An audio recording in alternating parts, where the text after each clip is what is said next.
इस वक्त पंजाब के अंदर सूरत हाल ये है कि पाकिस्तान तहरीक-ए-इंसाफ की हुकूमत ताना देती थी नून लीग वालों को कि ये पुलिस के बलबूते के ऊपर हुकूमत करते हैं, और शरीफ ख़ानदान की खिदमत पंजाब पुलिस करती भी थी। बड़ी तादाद में लोग उनकी सिक्योरिटी पर मामूर थे। लेकिन जो मेन स्लोगन लेकर आए थे कि हम रिफॉर्म करेंगे, पुलिस को वो बनाएंगे कि आवाम की खिदमत और उसके तहफ़्फ़ुज़ को यकीनी बनाए।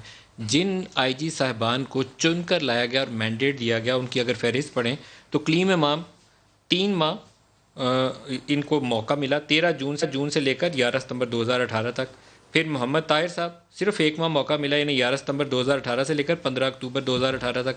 अमजद जावेद सलीमी, इनको 6 माह मिले, और कैप्टन रिटायर्ड आरिफ नवाज़, इनको 7 माह मिले। शुएब दस्तगीर 9 माह, 28 नवंबर 2019 से 8 सितंबर 2020।